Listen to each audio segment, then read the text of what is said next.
Os nossos alunos estavam com muita dificuldade de continuar o estudo em casa. E a gente notou uma lacuna de plataformas educacionais voltadas somente para o ensino fundamental 2. Ele é um aluno que ele não é mais tão visto em casa e ele não é mais tão visto na escola com aquele horário atento. A plataforma é exatamente isso, fazer com que a gente tenha essa visão do aluno. Trilhas personalizadas, dinâmicas, vídeos rápidos, estilo TikTok.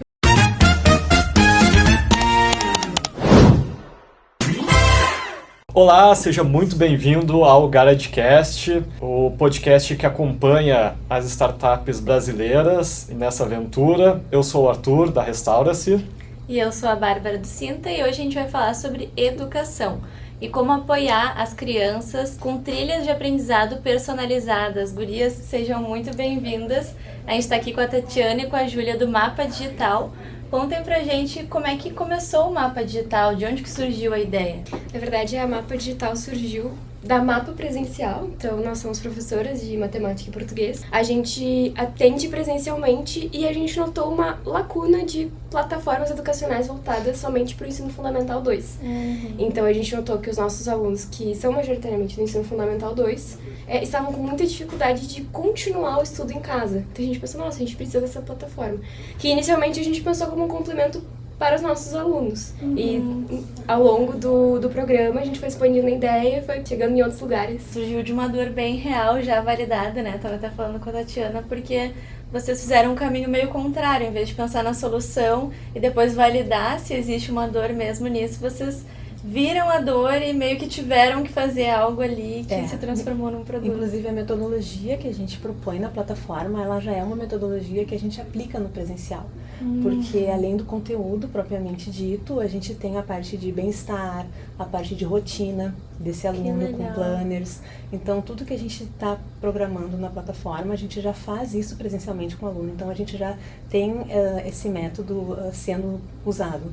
E a gente fazia muito no papel e aí o aluno perde, ou a gente fica com uma dificuldade de manter aquilo ativo e a gente pensou, nossa, uma plataforma seria muito útil, porque ficaria registrado e não depende do papel, não depende de o aluno trazer. A gente está falando muito de plataforma, mas contem pra gente como é que a plataforma de vocês se diferencia, né? O pessoal está muito acostumado às vezes com o Moodle, tem outros sistemas online também de ensino, né? Que a pessoa pode acompanhar, enfim, algum assunto, né? Aprender ali, ter um aprendizado direcionado. Mas como é que a de vocês se diferencia? Isso, a nossa, na verdade, tanto o Moodle como outras plataformas, tipo Khan Academy, são plataformas bastante tradicionais. Elas apresentam para o aluno uma maneira bem tradicional do aprendizado. E também são plataformas que atendem desde o primeiro ano até, muitas vezes, ensino médio. A nossa plataforma ela tem uma visão do aluno do Fundamental 2, né, que é um aluno que está passando por uma mudança, ele está ali numa pré-adolescência, ele tem uma série de desafios. Os pais muitas vezes não conseguem mais acompanhar esse aluno, porque os conteúdos vão ficando difíceis, às vezes até mesmo por relacionamento, porque é um aluno que questiona mais, né, então acaba gerando conflito, né, então é difícil de acompanhar. E ao mesmo tempo é um aluno que na escola está tendo mudança, porque além de ter não é mais uma professora única, agora são vários professores, esse aluno começa a não ser mais visto. Né? Ele é um aluno que ele não é mais tão visto em casa e ele não é mais tão visto na escola com aquele horário atento. E a plataforma é exatamente isso, fazer com que a gente tenha essa visão do aluno. Por isso também engloba bem-estar, também engloba a rotina. E trilhas, principalmente, né, Júlia? Personalizadas, dinâmicas, vídeos rápidos, estilo TikTok, uma coisa bem voltada para esse público. Acho que esse é o principal diferencial. Adaptativas, usando inteligência artificial, com tutoria que acompanha esse aluno de uma forma bem personalizada.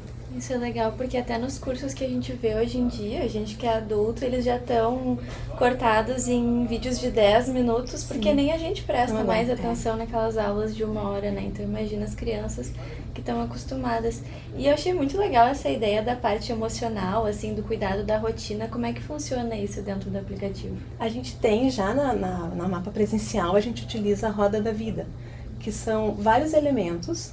No nosso caso, ali no presencial, o aluno precisa colorir. Então tem lá tempo de tela, tempo de sono dele durante a noite, se ele faz atividades ao ar livre, se ele faz esporte.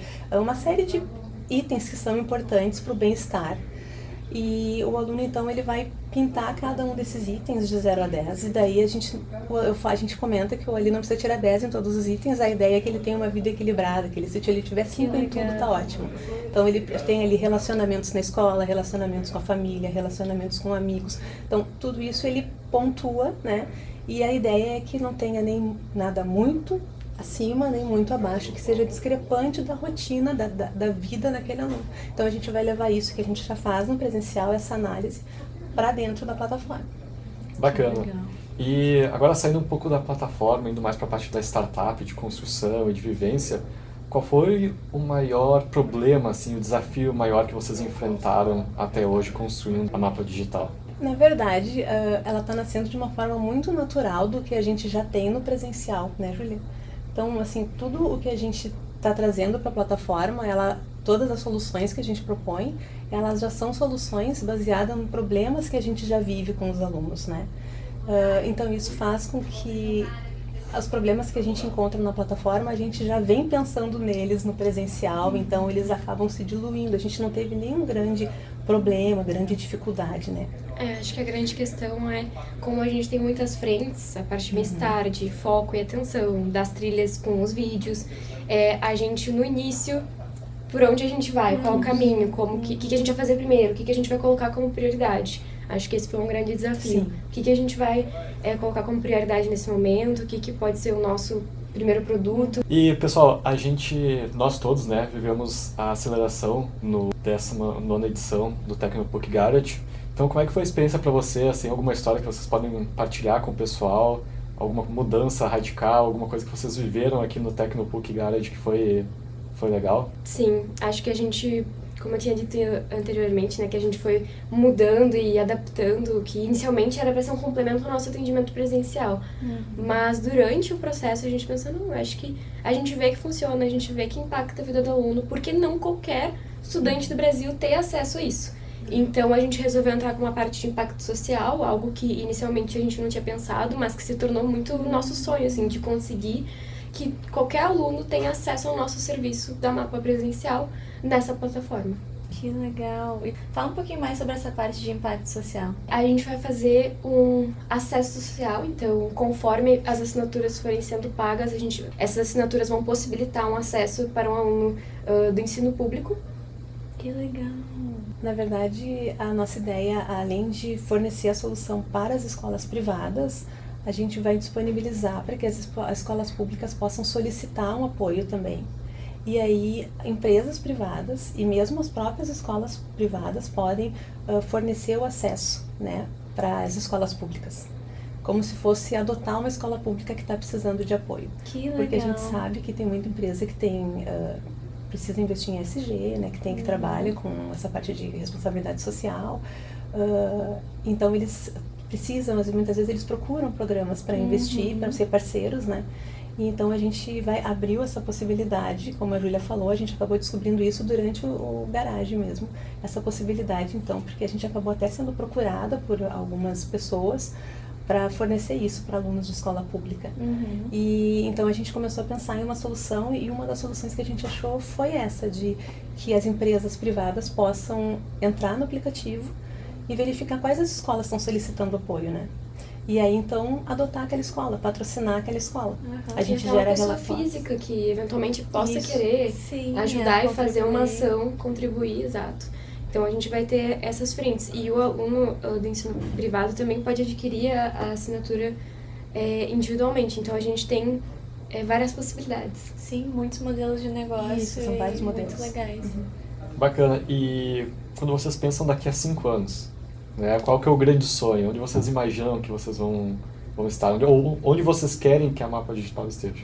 O maior número de escolas possível. Como a gente vai iniciar as trilhas voltadas para nossas áreas, né, matemática e português, a gente quer que no futuro já tenha todas as matérias. Eu acho que no futuro, como a gente tem essa parte de impacto e a gente sabe que hoje o ensino médio tem até um documentário feito pela USP que chama Os Esquecidos. E eu acho que seria muito importante que isso se disseminasse, assim, eu acho que seria muito legal. que legal. E fala sobre esse documentário. Esse documentário ele foi feito pela USP, mostrando que existem muitas políticas públicas voltadas para Fundamental 1, alfabetização, e também existem muitas políticas, inclusive para avaliação de se está tendo um aprendizado no ensino médio, mas não se tem nada para o ensino Fundamental 2. Nem com relação a professores, que assim é um desafio hoje na escola, os professores de Fundamental 2, assim, é um problema muito grande. E também os alunos, que estão nessa fase crítica, né, nessa fase de mudança, e não se tem nenhuma política para esses alunos, né? Agora, depois desse documentário, de uma série de ações e de estudos, existem algumas políticas do governo, inclusive o IDEB, né, as notas do IDEB, vinculado a algumas verbas, que faz com que comecem a olhar para esse público, né? Mas isso são coisas de poucos anos para cá. Né? Então, assim, realmente o documentário chama Os Esquecidos e realmente esse público é um público que... E por isso a gente acabou encontrando esta lacuna, porque a gente viu isso nos nossos alunos que são de escola privada e que também não encontram esse suporte, esse caminho quando precisam de um apoio, imagino, da escola pública, né? Então, assim, existe uma lacuna enorme aí que precisa ser atendida nesses alunos que estão literalmente desamparados, né? Depois a gente viu que esse ano vai sair a primeira política pública voltada para o ensino fundamental 2. Vocês estão no momento certo, então, pegando um mercado que está começando. E foi pesquisando, surgiu dos nossos alunos, do nosso atendimento presencial, e olhando mais sobre o assunto, aprofundando, a gente foi encontrando... a gente acabou escolhendo esse público por causa do nosso atendimento presencial e depois estudando sobre o público, a gente acabou vendo que é um problema muito maior do que a gente estava enxergando, né? Bacana, gurias. E agora, se encaminhando para o encerramento, qual é o conselho que vocês dariam para as outras startups, ou para quem está começando a empreender, quem sabe quer ir para a área da educação, por exemplo, está ali com medo, ou já está querendo construir uma startup, tem uma ideia. Qual é o conselho que vocês dão para essas startups, para essas pessoas que de repente têm uma ideia e não tiraram do papel ainda como vocês? Eu acho que, para quem não tirou do papel, uma das primeiras coisas, depois de tudo que a gente aprendeu aqui, que eu faria, é identificar bem a dor e ver... porque no início a gente também passou por isso, de a dor é do pai, a dor é do aluno, é a escola que não consegue dar um apoio individualizado, então a gente olhou e viu, essa é a dor, esse é o cliente, ou a gente viu que tinha mais de uma dor, que era tanto o pai quanto o aluno, então ter essa visão de o que eu tô querendo, qual dor que eu tô querendo solucionar bem claro no início. Boa. Bacana. E onde é que o pessoal pode encontrar vocês? Redes sociais, um site? Onde é que eles podem encontrar? O local físico, que eu sei, já podem dar a dica aí. Porque depois a gente coloca também na descrição do episódio, mas onde é que eles podem encontrar vocês? Certo, a gente fica ali no Iguatemi Corporate, na Nilo Peçanha, bem em frente ao Shopping Iguatemi, é nosso atendimento presencial. Mas tem também o nosso Instagram, né, Júlia? Que pode acessar para conhecer um pouquinho mais do nosso atendimento. Bacana, Gurias. Muito obrigado por participar desse episódio. Obrigada. Obrigado para você que nos escutou até aqui. Compartilha esse episódio, dá o joinha, aquele like no YouTube. A gente agradece e a gente se vê no próximo episódio do Guidecast. Até breve. Tchau, tchau.